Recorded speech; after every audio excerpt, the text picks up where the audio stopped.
BEM ASI tak puas sikap Jokowi, demo besar 11 April jalan terus.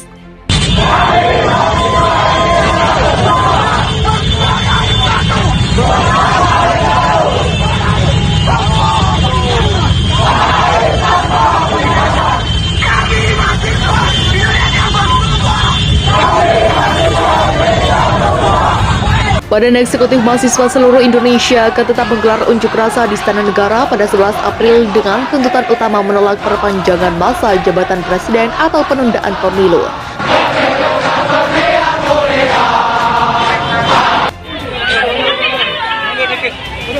Bajunya Pak.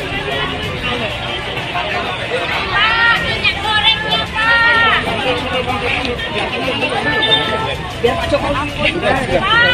Biar Pak Jokowi baca.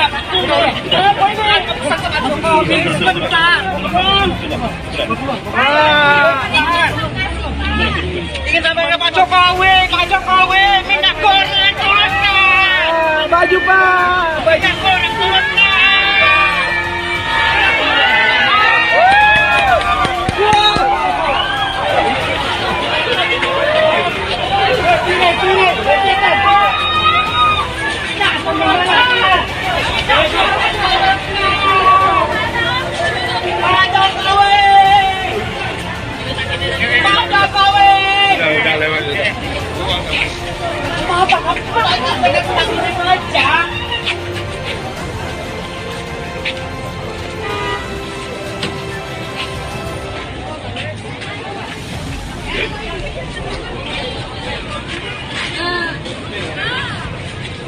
Apa Pak gulanya Pak? Minyak goreng mahal. Nah, jadi apa lagi? Kita ini kan di Jambi kan petani kita ini kan petani sawit galuh. Tapi masa minyak gorengnya mahal? Apa yang Bapak tulis tadi itu? Kan? BEM ASI mengaku belum puas meski Presiden Jokowi telah memerintahkan para menteri berhenti bicara perpanjangan masa jabatan dan penundaan pemilu. Kami butuh bukti bukan sekedar lisan, tegas Kaharudin. Demo ki. Wah, Masya Allah. Oh,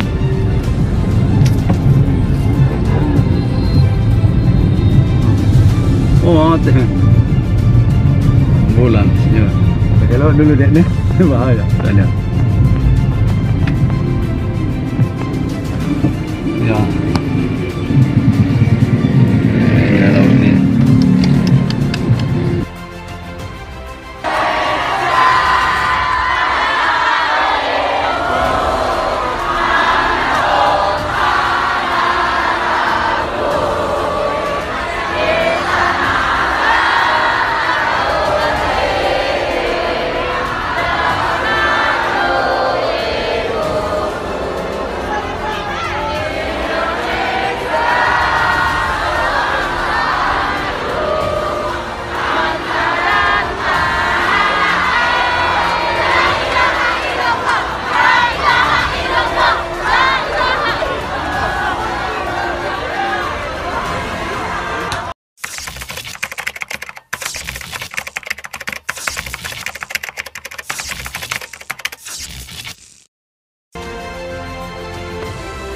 BEM ASI tak puas sikap Jokowi, demo besar 11 April jalan terus.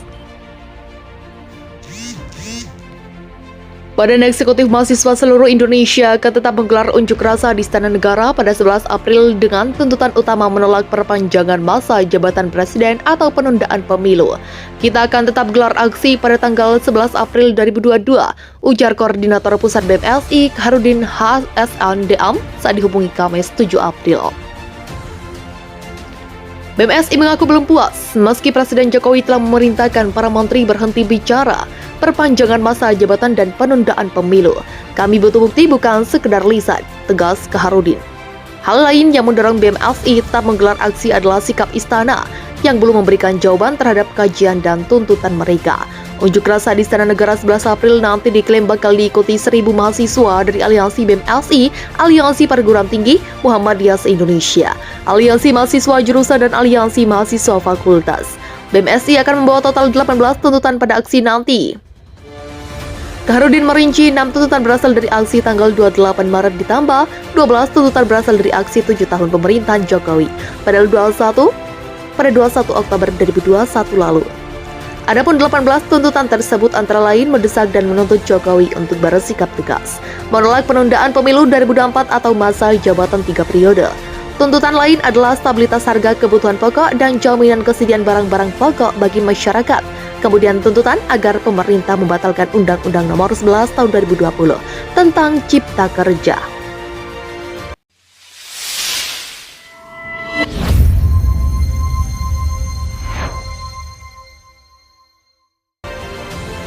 Ya, baik. Terima kasih Mas Heranov. Yang pertama, yang disampaikan oleh Presiden tentu itu memberikan angin segar kepada para pegiat demokrasi, di Indonesia. Tetapi pada saat yang sama, kita harus memahami bahwa secara timing ada persoalan yang cukup serius di situ. Kalau misal statement Presiden disampaikan jauh-jauh hari, maka kemudian sebenarnya dinamika ini bisa diredam dengan baik. Tetapi kemudian sebenarnya yang disampaikan oleh Presiden itu selama ini itu dianggap cenderung bersayap, dianggap cenderung memunculkan sebuah fakta yang apakah ini mendukung ataukah kemudian sebenarnya tidak, jadi multi interpretable. Nah, persoalan itulah yang kemudian direaksi oleh para mahasiswa, dan dalam konteks ini adalah sebuah pressure group yang cukup efektif. Karena bagaimanapun juga, wacana penundaan itu dan juga perpanjangan masa jabatan presiden, itu bukan hanya wacana, itu sudah menjadi gerakan. Dan gerakan itu cukup sistematis, dan kita tahu hal itu dilakukan oleh lingkaran presiden.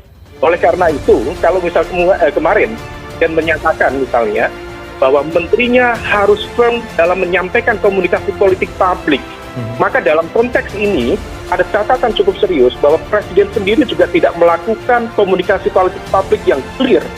Kalau misal statement, saya menolak pemilu diperpanjang, menolak kemudian wacana penundaan pemilu, maka kemudian sebenarnya itu sudah clear. Tetapi kemudian statement Presiden adalah taat kepada konstitusi. Dan kalau misal kita belajar misalnya dari konteks sejarah politik dan demokrasi di Indonesia, konteks taat konstitusi itu seringkali kemudian ditafsirkan cukup beragam. Dulu Pak Harto, ya dia kemudian terpilih berkali-kali secara konstitusional, dia juga menyatakan akan taat konstitusi, juga taat kepada PR. Karena pada konteks itu, secara konteks tata negara, memang Presiden berada di bawah MPR sebagai mandataris MPR. Nah, oleh karena itu, sebenarnya ada problem yang cukup serius, dan ini kemudian direaksi, jadi direspon cukup baik, dan ini menunjukkan bahwa pressure group masih cukup dianggap sebagai sebuah kekuatan civil society yang memadai dan harus dihidupkan. Jangan sampai kemudian kempes dalam proses perjalanannya.